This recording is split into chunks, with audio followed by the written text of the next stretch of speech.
esta discusión. 2005, la discusión de la reforma a la ley de la Caja de Seguro Social, y creo que fue la ley 51 en ese momento. La ley 51 La del actual. 2005, ¿sí? La actual. Gobierno del presidente Martín Torrijos Espino.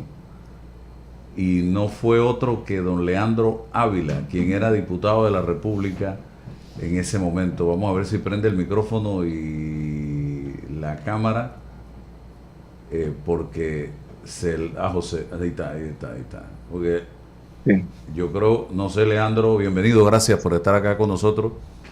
¿Salieron canas o no salieron canas en ese año 2005? Muy buenos días, Álvaro. Muy buenos días a don Blandón y a la distinguida dama que te acompaña. Salieron canas, salieron muchas experiencias. Fue mi primera participación en la Asamblea Nacional como presidente de la Comisión de Trabajo. Lo que más risa me da de eso, Álvaro, que yo pedí con mucha ansiedad esa comisión sin saber lo que venía. Recuerda que yo vengo de la FENACET y entonces para mí era importante estar en la Comisión de Trabajo, pero no sabía todo lo que conllevaba estar en esa comisión. Y me dicen muy alegremente todo, ¿cómo no? Tú vas a ser el presidente de la comisión. Y bueno, tuvimos una experiencia bastante dura, bastante complicada. Los cimientos del país en materia económica y social se estremecieron, porque tengo que comentarte que la propuesta original que se había presentado por parte del gobierno nacional era una propuesta que la gente la consideraba como la ley de la muerte. Y hubo muchas marchas. Al presidente Torrijos le quemaron 28 muñecos. Yo tuve que ver cómo el movimiento sindical del cual yo venía me quemó 29 muñecos, o sea, uno más que el presidente Torrijos, y eso fue muy duro. Y recuerdo que estando en la asamblea en una mañana, me llama el presidente Torrijos y me dice, 20 para mi casa. Y yo decía, presidente, pero es que todos los diputados van para la presidencia, que lo han citado allá a la misma hora. Y dice, no, déjalo que ellos se vayan para allá y tú vente para acá. Y desde la casa del presidente Torrijos, arriba del Gorgas, se divisa gran parte de la ciudad. Y en ese momento, cuando yo esperaba que el presidente me atendiera, veía que en la ciudad no se movía un carro, no se movía un alma, no se movía nada. Y cuando llega el presidente Torrijos me dice, Leandro, ¿qué tú piensas que debemos hacer? Yo le voy a decir una cosa, presidente. Suspenda esa reforma, porque lo que nos viene es que la población nos va a tumbar del gobierno y no tenemos ni un año de estar en el gobierno, presidente, así que yo creo que eso hay que suspenderlo. Y seguidamente entonces nos fuimos a la presidencia de la República, estaban todos los diputados y ahí se decide suspender lo que en ese momento era la ley 17, lo que la gente llamaba la ley de la muerte. Y después de un largo debate en diferentes escenarios, en su mayoría todos sacados de la presidencia de la República, para que la gente se sintiera con confianza, el movimiento sindical se sintiera con confianza, sale la ley 51. Ley 51 que no es perfecta, pero que le dio vida hasta este preciso momento, casi 20 años, a los fondos de pensiones. Ahí nosotros tocamos, sí, lo que fueron las cuotas, tanto para el incremento para los empresarios como para los trabajadores, y también tocamos la densidad de las cuotas. No tocamos el aumento de la edad de jubilación, porque eso sería catastrófico en ese momento. Lamentablemente, sí hay que decirlo, porque es bueno apuntalar en la historia. 3 gobiernos consecutivos pasaron y no cumplieron con la ley 51, que mandataba que cada 5 años había que hacer una revisión actuarial de cómo estaba la situación financiera de la Caja de Seguro Social. Y eso era importante porque la población tiene que comprender que los temas económicos, las movidas económicas, los cálculos económicos y los ajustes que usted no hace en el tiempo que le corresponde hacerlo, y demora 5, 10, 15, 20 años para hacerlo, entonces cuando viene el debate nuevo, las medidas tienen que ser más drásticas, porque eso es finanzas. Estamos hablando de que la gente cotiza con la esperanza de poderse pensionar, Yo no uso el término jubilar porque en estos momentos debemos tener muy claro la palabra júbilo, ¿de dónde viene? Júbilo viene de que yo estoy contento, o sea, alguien está contento porque se fue con su último sueldo. Ese tipo de situaciones solamente están ocurriendo ahora mismo, entiendo que en la policía y en los bomberos, que son cuerpos especiales, que ese es otro debate que habría que hacerlo, pero el resto de la población nos vamos con lo que se conoce pensión, que es el cálculo del 60% de los 10 mejores años, ¿te das cuenta? Entonces, aún así con estas reformas que hicimos, vemos mucha gente con pensiones precarias, porque el problema del país son los salarios bajos. Yo veía un tuit de una persona que está en el tema de educación, tiene un colegio privado, que decía que los panameños nos quejamos de todo, pero es que aquí hay buenos salarios, que tenemos el salario mínimo más alto de la región. Sí, tenemos el salario más alto de la región, pero lo que esa persona no dice es que los alquileres, los servicios básicos, la comida, está tan cara como si viviéramos en Estados Unidos o viviéramos en Europa. Y entonces eso hace que el salario del trabajador se deprima de tal manera que ya el trabajador no aguanta un aumento más en una cuota de jubilación, y obviamente los empresarios se quejan porque en la medida que el empresario tiene que pagar más en materia de seguridad social, ¿qué tú crees que va a pasar? Indirectamente lo va a pagar la población. Entonces, el debate en este momento es sumamente interesante.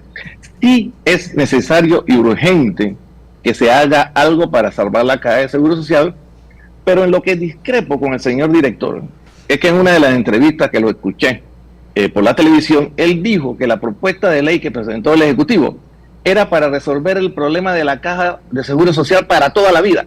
Y Álvaro, para toda la vida no existe nada. En temas financieros, en especial en temas actuariales, hay un elemento fundamental que es el elemento demográfico, es decir, el comportamiento de la sociedad, la movilidad de la sociedad, cuántos empleos hay, cómo están los salarios. Pues usted no puede pretender que con una propuesta de ley presentada usted diga ahora, ¿sabe qué? Lo vamos a resolver para toda la vida. Ah, claro, lo vas a resolver para toda la vida con una propuesta que has hecho, en donde básicamente la gente se va a un sistema de cuenta individual, en donde con salarios deprimidos, aquí las pensiones van a ser sumamente ridículas. Y hay que revisar la historia de Chile. Chile se acomodó ya en este momento, pero hace 15, 20 años atrás, la población chilena estaba en estado paupérrimo, es decir, que las pensiones que estaban recibiendo no le alcanzaban porque eran sumamente bajísimas con este sistema de cuenta individual. Y quiero darte un elemento que yo no sé por qué todos los gobiernos, yo vengo de 2 gobiernos como diputado en PRD y 2 gobiernos en oposición, pero todos los gobiernos, no excluyo ni a los míos, tienen un egoísmo, una negativa en incorporar la actividad económica a los fondos de pensiones. ¿A qué me refiero? Hombre, hay que identificar las actividades económicas sólidas del país y que esas actividades económicas pasen a aportar una cifra significativa para ayudar en los fondos de pensiones. Así se está haciendo en otros países. ¿Te das cuenta? Y cuando te hablo de actividad económica, las más fuertes, ejemplo, el canal. Este gobierno ha dicho que va a aportar 300 millones, pero esos 300 millones vienen del ahorro de Fondo Panamá. Es decir, eliminamos el ahorro y lo pasamos para la Caja de Seguro Social. Eso es insuficiente. Eso es trampa, porque lo que está quitando son los ahorros del país, 300 millones, para pasarlo a la Caja de Seguro Social para decir que estás aportando algo, pero ese algo es insignificante. ¿Por qué? Yo te pregunto a ti, Álvaro, ¿por qué del canal no se puede sacar de esos 2.800 millones de dólares, 600, 700 millones de dólares al año que sean revisables cada quinquenio para ver el comportamiento de cómo va el canal? Y alguien dice, no, pero ahora todo lo quieren resolver con el canal. No, señores. Los fondos del canal, esos 2.800 millones, van a la caja común. Pocos panameños sabemos dónde se invierten porque se invierten en whatever, en cualquier cosa, en hospitales, en carreteras, en lo que sea. Pero si usted saca un porcentaje significativo, todavía al órgano ejecutivo le quedaría un buen porcentaje para poder seguir operando en el resto de las actividades. Entonces me dice, bueno, lo que pasa es que no todos los panameños se van a jubilar y eso es injusto, que una parte de la población pueda tener ese fondo. No. Una parte va para el IBM, pero el resto, que va para inversión de carretera, que va para inversión de salud, se beneficia al resto de los panameños. Pero hay que buscar un mecanismo en donde el costo económico y social sea lo menos posible para la población. Y solamente yo lo veo de la manera en que se aporte de la actividad económica del país porcentaje de dinero para resolver este problema. De lo contrario, te lo tengo que decir así, yo revisaba mi situación personal. Yo fui una persona privilegiada. Yo salí del colegio Richard Neumann, gracias a un hombre que se llamó Damián Castillo, y de una vez me incorporé a los 18 años a la actividad económica. O sea, yo me gradué en diciembre de 1977 y en enero de 1978 ya yo trabajaba en la Contraloría. Trabajé 26 años ahí. He trabajado 20 años en la Asamblea como diputado. Tengo 46 años de haber aportado a la Caja de Seguro Social, pero esa suerte, llamémoslo hasta ese privilegio que yo tuve, no lo van a tener los jóvenes, porque hoy los jóvenes, de acuerdo a la situación económica del país que está muy mal, los jóvenes están trabajando 3 meses o 6 meses al año. ¿Cómo entonces puede pretender ese joven que va a llegar a jubilarse con esa situación laboral? Entonces es un debate que hay que hacer, y la única forma de salir bien librado por parte del gobierno nacional es, uno, que retire o suspenda esa discusión, este proyecto de ley, y presente una propuesta que de verdad sea consono con los intereses de los ciudadanos para poder garantizar la paz social de este país. Leandro, cuando ustedes aprobaron este proyecto, esta ley, ¿para cuántos años fue que se aprobó el cálculo de ustedes? Uno. Y segundo, los 3 gobiernos siguientes de Cambio Democrático, del panameñismo y luego del PRD no hicieron absolutamente nada por cambiar las cosas para que poco a poco la situación no fuera tan complicada resolverla como se ha puesto ahora 15 años después. Háblame de esos temas. Mira, te comento, cuando se aprueba la ley 17, que es la llamada ley de la muerte, los cálculos actuariales indicaban que esa propuesta le daba vida a la Caja de Seguro Social por 40 años. Es una cantidad de años muy significante, pero la población la sentía que era demasiado sacrificio. Con la ley 51, la ley actual que tenemos, los cálculos actuariales nos indicaban que precisamente salvábamos la Caja de Seguro Social por 20 años. Y básicamente eso es lo que estamos viviendo en este momento. La crisis comienza a partir de los 3 últimos años. Ahora bien, en efecto, 3 gobiernos diferentes no hicieron nada. Y tengo que hacer mi confesión pública. Tú no tienes idea cuántas veces yo fui al Palacio Presidencial a hablar con el señor presidente de la República, Nito Cortizo, en mi gobierno, para decirle, señor presidente, hagamos algo. No permitan que nos acorralen, hagamos algo. Y siempre me decía que sí, lo íbamos a hacer. Le llevé una nota donde le hice mis recomendaciones de qué podíamos hacer, y lamentablemente no pasó nada. No era prioridad del gobierno nacional. Creo que algunos asesores le decían al presidente, ¿para qué nos vamos a meter en ese tema? Si cada vez que hay un tema complicado en la economía del país, es el PRD que la tiene que resolver. Después perdemos las elecciones y vienen otro gobierno y sacan los usufructos. O sea, la verdad no se hizo nada. Y yo creo que sí es plausible que el gobierno nacional actual haya tomado el toro por los cachos. Lo único que yo siento es que el señor presidente de la República debe escuchar un poco más a la población, no dejarse llevar mucho por los asesores, porque yo sigo las conferencias de prensa del señor presidente todos los jueves, y yo tengo que decirte que en cada conferencia hay una pifia, es decir, hay una inexactitud en algunos temas que toca el señor presidente, y ese no es culpa de él, esa es culpa de quien lo está asesorando al lado. Por ejemplo, te voy a poner un caso. Él dijo en la última conferencia que la ley de carrera administrativa está blindada de tal manera que ahora los empleados públicos no se le pueden votar porque sufren del corazón, porque sufren de esto. Bueno, la ley de carrera administrativa no tiene que ver absolutamente nada con eso, sino que hay 2 leyes que se aprobaron en la Asamblea Nacional, que es precisamente para ayudar a los pacientes con enfermedades crónicas, con enfermedades graves, para que no sean víctimas del despido, para que tengan acceso a ir a atenderse en salud. Entonces, cositas como esa están haciendo que el señor presidente, en algunas conferencias, por mal asesoramiento, diga algunas imprecisiones, y entonces obviamente como primer mandatario que es, toma medidas drásticas. es decir, en tal lugar voten a fulano. Desde la conferencia se está despidiendo gente en función de a veces de información no precisa, ¿no? Pero hay que felicitar al gobierno, o sea, ha agarrado este problema y lo está enfrentando. Ahora lo que toca es qué va a hacer la Asamblea. En mi opinión, la Asamblea tiene una papa caliente, porque escuchaba ayer el debate y precisamente cómo tú puedes arreglar las finanzas de tu hogar o tu esposa la puede arreglar si tú no le dices cuál es tu ingreso. Bueno, en el caso de la Caja de Seguro Social, es indispensable ver las corridas paramétricas para que se puedan tomar decisiones en el proyecto de ley.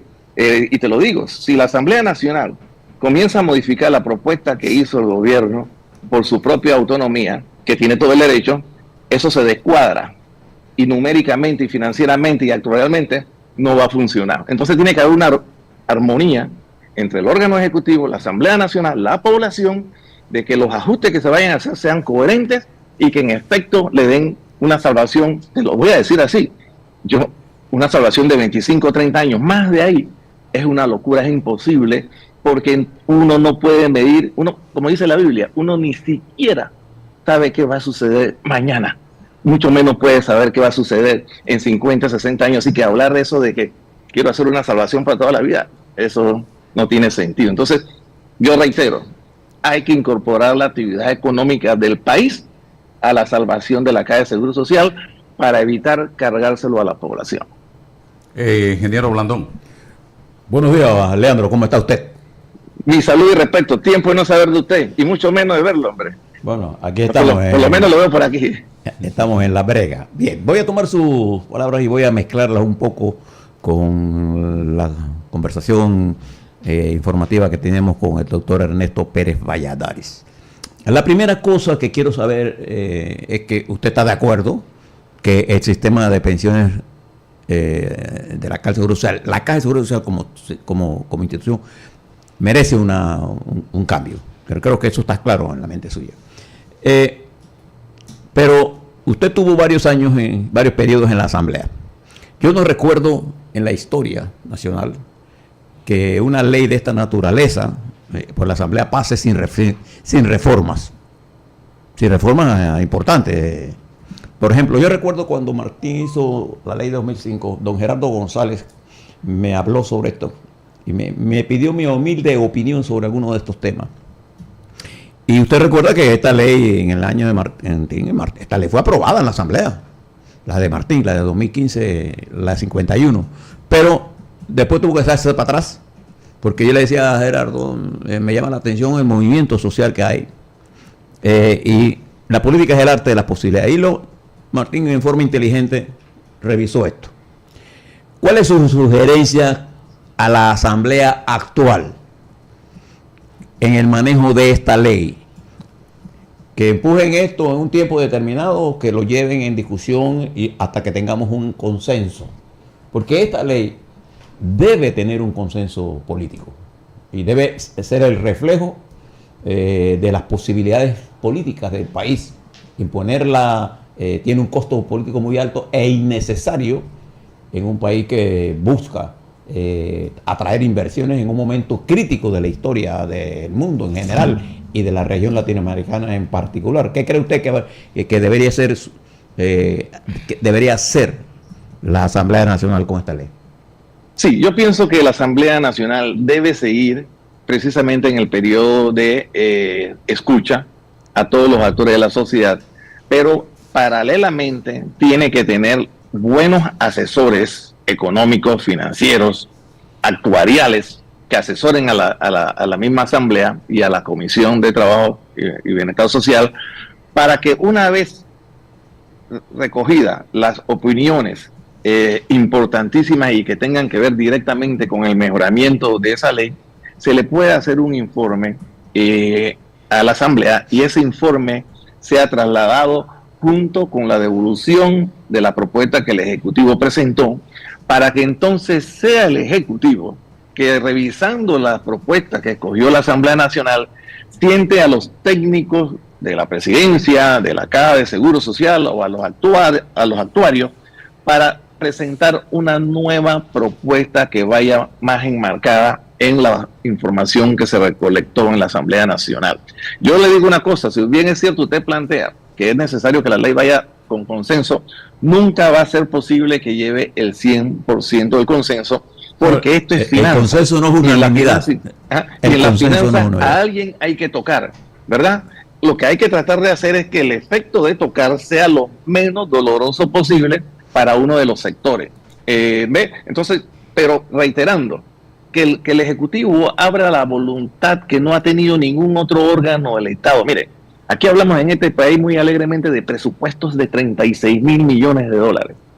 Claro, presupuesto para infraestructura, presupuesto para funcionamiento, pero llega el momento ya en que los gobiernos serios y responsables tienen que pensar en el ser humano. De nada le vale a usted tener todo el país pavimentado o tener los mejores edificios, los más altos, cuando tu población está sufriendo por falta de medicamentos, cuando tu población está envejeciendo, cuando tu población está muriendo porque no tiene los medicamentos adecuados. Ustedes no tienen idea, o quizá la tienen, la cantidad de medicamentos que están ausentes, no solamente de la gama que tiene la Caja de Seguro Social, ausentes del país. Yo tengo detectado más de 10 a 12 medicamentos que usted sale a buscarlos a las farmacias y no hay. Bueno, hay que meterse en todo eso, porque ahora mismo esta propuesta solamente estamos hablando del IBM, pero el problema de la Caja de Seguro Social también es la mala atención, la falta de medicamentos y todos esos temas hay que abordarlo. Así que mi recomendación para los diputados sería eso, recoger toda la información,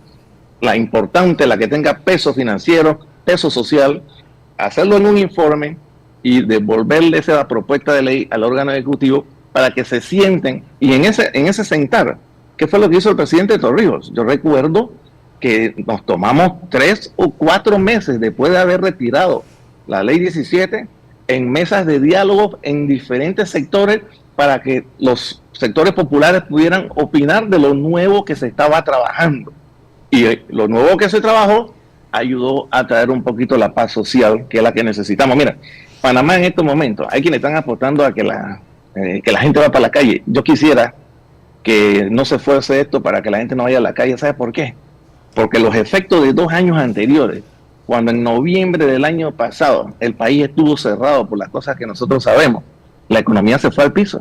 Y el gobierno y todos tenemos que hacer un esfuerzo interesante para que la gente no tenga que ir a la calle, porque necesitamos que la economía siga creciendo para que haya empleo. Si nosotros los panameños peleamos en las calles, que no estoy diciendo que no tienen el derecho, sí tenemos el derecho, y cerramos calles por 30 días más o 60 días más, la economía sigue cayendo. Sí, cuando la economía cae, ¿quién sufre? Sufre el pueblo, porque no hay empleo. Entonces, ojalá la Asamblea pueda evitar que se llegue a esa crisis, escuchando a la gente, haciendo un buen informe, mandándoselo al Ejecutivo, y que el Ejecutivo entonces haga una mesa amplia.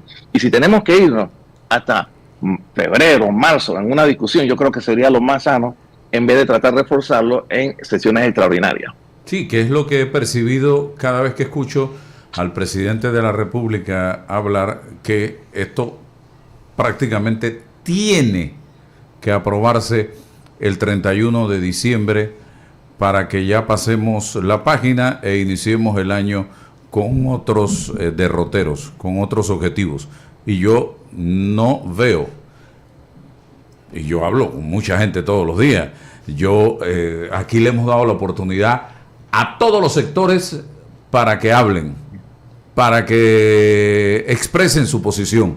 Últimamente no estamos teniendo voceros del gobierno, no sé qué está pasando, pero aquí han hablado los sindicatos, los gremios, todos. Los maestros. Y no veo, al menos que yo esté equivocado, no veo que exista las condiciones para que el pueblo acepte ese documento tal y como está actualmente, y así a lo rápido para el 31 de diciembre. Usted estuvo en la Asamblea cuando se aprobó el contrato minero.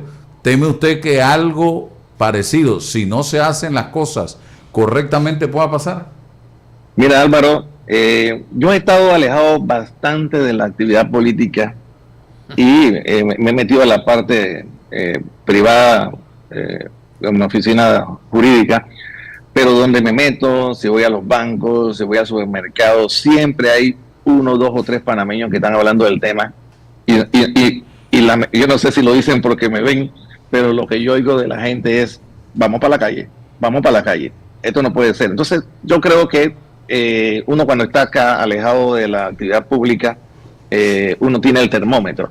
Y el termómetro me dice es que el panameño está esperando alguna mala decisión. Y cuando digo alguna mala decisión es, por ejemplo, aprobar esta ley tal cual como está, para ir a la calle. Y yo soy un enfermo en materia económica. A mí me gusta revisar la conducta de nosotros los panameños en materia económica cuando llega el mes de octubre, el mes de noviembre, el mes de diciembre. La actividad económica, por muy deprimida que esté, el panameño busca la manera y la economía se activa. Basta que usted vaya a los centros comerciales todos los días y todos los días está lleno, porque el panameño se está moviendo, haciendo camarones y esto y lo otro, porque a la gente le gusta su Navidad. Entonces yo creo que hay que evitar que nos pase lo que sucedió en el gobierno del presidente Cortizo, en el mes del gobierno del año pasado y en el antepasado, en donde hubo cierres por 30, 45 días, donde hubo muertos. Eso tenemos que evitarlo, y la única manera de evitarlo es que la Asamblea vaya con pausa y que el Ejecutivo comprenda que suave, que esto es bolero, y tratar de hacer una propuesta que sea un poquito más factible, y tomando siempre en cuenta, o sea, el director de la Caja de Seguro Social debe recapacitar. Él no es Dios para decir que vamos a resolver este problema para toda la vida. O sea, esto tiene que verse en 25, 30 años, y nuevas generaciones vendrán y enfrentarán el problema. Y te quiero decir una cosa más. Yo me asusté cuando el señor presidente de la República dijo que, bueno, si esto no se resuelve, en enero le rebajo el 15% a los pensionados jubilados, y en el 2026 le rebajo el 50%. Yo, suave, suave, suave, y te voy a explicar por qué es suave. Porque cuando la gente entra a trabajar, la gente firma un contrato con la Caja de Seguro Social, y ese contrato yo le llamo contrato de adhesión. Los contratos de adhesión, ¿qué significa? Son obligatorios. Es decir, usted no puede decir una vez que inicia a trabajar, no, a mí no me descuenten plata para la Caja de Seguro Social, yo no quiero, a mí no me interesa. No, a usted lo obligan y le descuentan. Si yo a usted firmó ese contrato de adhesión, es lógico que si yo cumplí, la Caja de Seguro Social me cumpla. ¿Eso qué significa? Que no es aceptable bajo ninguna circunstancia que no le paguen a la gente la pensión que le corresponde, como le está cobrando en este momento, porque la gente firmó ese contrato y la gente pagó, la gente cumplió. Entonces ahora le toca al Estado panameño cumplir. Y reitero, para poder hacer eso, hay que incorporar la actividad económica del país, a ayudar en los fondos de pensión para que haya paz social. Bueno, una pregunta. Sí. Mire, le voy a hacer una observación. Yo entiendo que usted esté separado de las fuentes del poder, pero que esté lejos de la política. Sí. Le debo decir que no le creo. ¿Sabe por qué? Porque usted y yo, Dilbeca y todos, somos seres políticos. Aristóteles decía que el hombre es un animal político. De manera que el que está y ha trabajado en política nunca la va a dejar. Así que no hay expolíticos. Hecho aparte eso. Hay expolíticos. Lo que quiero decirle fíjese. Yo tengo aquí las cifras de la evolución de los resultados financieros del 2016 al 2013 de los programas de la Caja del Seguro Social. Y desde el 2018, el programa consolidado del sistema de exclusivo de beneficios definidos tenía un déficit de menos 48 millones de dólares. Es cifra redonda. Desde el año 18. Y lo hemos venido postergando. Y que yo le diga a la población de que en enero le voy a bajar las pensiones. El saldo del programa de invalidez de muerte, viendo los dos sistemas. Después el audio. Viendo la... ¿Ahora? ¿Me escucha? Ahora sí. Se fue el audio. ¿Qué pasó ahí? ¿Hola? ¿Aló? ¿Me estás escuchando, Leandro? ¿Me estás escuchando? Hola. Dice que... ¿No me escucha? ¿Me escucha? Ahora sí. Ahora sí. Lo que quiero decirles es que el sistema de beneficio exclusivo de beneficio, el subsistema de exclusivo de beneficios definidos ha venido teniendo déficit desde el año 17. ¿Cómo se cubre ese déficit? Se cubre con los aportes que hace el sistema de pensiones individuales. Entonces ese sistema tiene un saldo hasta el 23 de 12.000 millones de dólares y probablemente esté como en 8.000 millones de dólares. O sea que para pagar las pensiones en enero, febrero, marzo tenemos. Lo que ese sistema no es sostenible en el tiempo. Entonces el gobierno tiene razón al decir, o hacemos algo ahora o nosotros no vamos a tener plata para pagar las pensiones, pero más que eso, ello también hace daño al riesgo país. O sea, el riesgo país es el que hace, por ejemplo, que el dinero cueste más para el sector privado y público. Entonces, si logramos entender que la reforma no es un capricho, las reformas al sistema es una necesidad, no solamente política, es una necesidad económica, es una necesidad financiera que favorece al entorno en general, siempre que la hagamos al menor costo social posible. Eso no quiere decir que tengamos unanimidad. Entonces, lo que le planteo es lo siguiente. En el marco actual, el debate está polarizado entre quienes queremos echarle la culpa a todo al sector privado, ¿no así? O echarle la culpa a los ladrones de los diferentes gobiernos. Entonces hemos perdido el rumbo de la discusión. Aquí tengo, por ejemplo, fíjese, solamente en salarios pactados por leyes especiales, el anual acumulado hasta el año 24 era de 4.560 millones de dólares de aumentos. Entonces esto lo tiene que pasar el gobierno inmediatamente, más el aumento del año 25. Esto tiene un efecto enorme sobre el presupuesto y sobre nuestra evaluación de riesgo. El cierre de la mina también tuvo un efecto importante, afectó 4,5% del Producto Interno Bruto y tuvo un efecto que se une a este problema de la Caja del Seguro Social. Entonces tenemos que tomar medidas que nos permitan a nosotros caminar en un perfil de los próximos años con el claro concepto de que vamos a tener ingresos que sustenten el sistema de pensiones y que podamos desarrollar las inversiones para generar empleo y atraer inversiones al país. Eso es fácil de decir, pero requiere, y usted estuvo en la asamblea y por eso le preguntaba, ¿usted qué piensa que va a hacer la asamblea? Mira, todas las asambleas son diferentes. Pero no me quiere contestar. Todas las asambleas son diferentes. Todo es diferente todos los días. Cuando digo diferentes son en su pensamiento, en los liderazgos. Creo que ahora en la asamblea hay una especie de liderazgo muy atomizado. Hay una bancada de los independientes de más de 20. Los partidos, a la hora de los intereses, cada uno no creo que vayan a caminar en unidad. Entonces yo creo que sí van a haber los votos necesarios para devolver ese proyecto al órgano ejecutivo. Es lo que yo creo.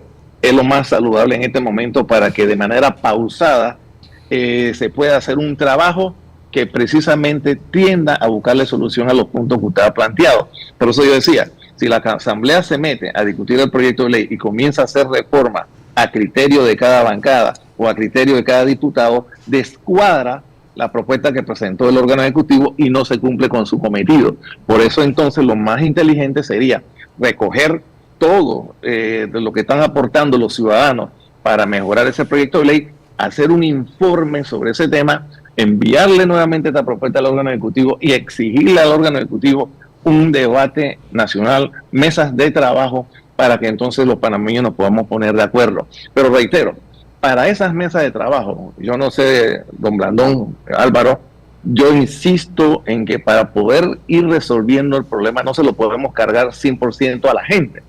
Hay que también incorporar la actividad económica del país a la solución de esos fondos de pensiones, como se ha hecho en América del Sur. Por ejemplo, en Chile, los usufructos de la explotación de las minas van a fondos de pensión en una gran parte para apoyar en ese programa. Yo no estoy hablando si la van a abrir o no, pero hay otras actividades económicas fuertes en el país en donde pueden aportar un porcentaje, para no decir la totalidad, y ayudar a la población. O sea, mira, veámoslo de esta manera. En un hogar donde nada más trabaja una persona y gana $800, dígame usted, ¿cuál es la calidad de vida que tiene ese ciudadano? pésima, paupérrima. Ahora ponlo en un hogar donde trabajan 2 personas y ganan $800 cada uno. ¿Cree uno que esa persona puede pagar una vivienda de $300, $400, pagar escolaridad, alimentarse o pagar clínica privada? No, Panamá es uno de los países más caros del mundo. Por eso que aunque tengamos el salario mínimo, no están los panameños en su mejor condición. Yo en estos días participé de un sepelio y ahí vi amigos, muchos amigos, unos que estaban en un estado bien delicado de salud y 3 o 4 que se veían bien. ¿A dónde voy? Esos que estaban en un estado delicado de salud, ¿cuál es su situación? Sus jubilaciones paupérrimas o no se jubilaron. Los que se veían un poco mejor es porque tienen condición para medicina, para pagar sus hospitales, para comer mejor. Esa es la realidad que enfrenta el panameño de a pie. Por eso entonces, la única forma de que podamos salvar el programa de IBM es incorporando la actividad económica de manera parcial a los programas de invalidez, vejez y muerte. El Ejecutivo, y no me refiero a esto, me refiero a todos los que han pasado, este está empezando. El Ejecutivo no puede seguir caminando cómodamente, manejando presupuestos extraordinarios y millonarios para supuestamente obras de infraestructura, mientras que la población panameña muere por falta de medicamentos en la caja de Seguro Social, porque tienes que, yo te lo digo, yo voy todas las semanas a la farmacia para ayudar a mi mamá y para mí mismo, y me gasto más de $100 por semana.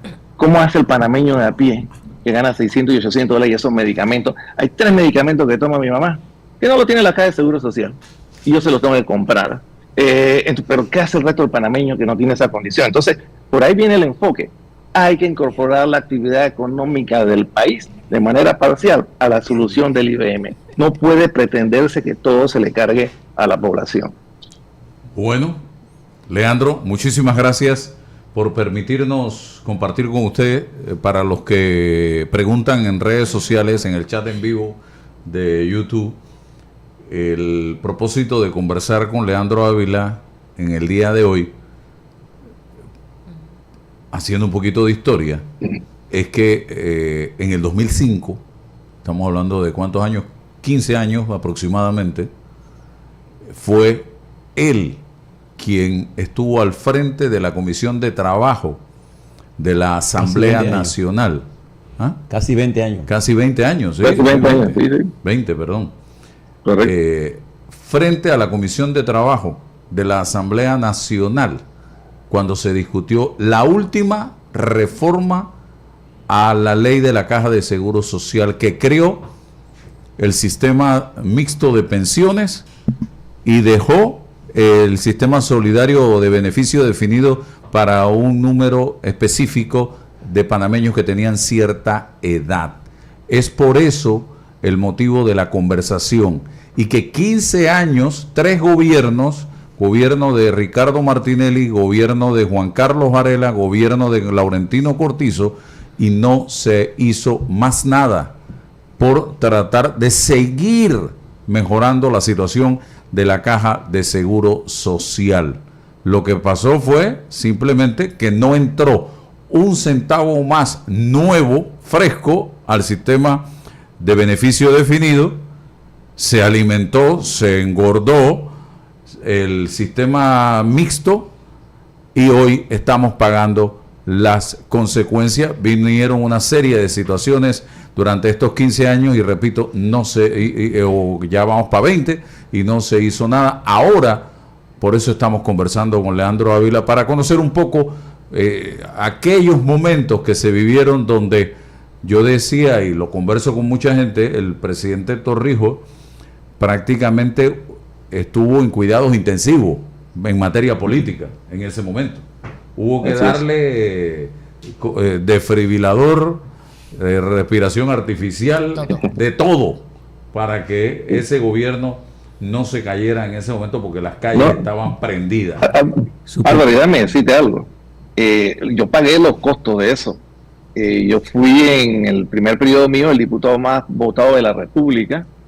Y cuando yo voy a las comunidades, justamente después de aprobarse la ley, la gente me veía como bicho raro, Me costó muchísimo poder volver a recuperar la confianza de la población y me sometí a una nueva elección y quiero que sepa que de 43,000 votos que saqué, 43,800 que saqué la primera vez hace 20 años, inmediatamente en la próxima elección perdí 13,000, porque había gente que consideraba que se había actuado inadecuadamente en el tema de la Caja de Seguro Social.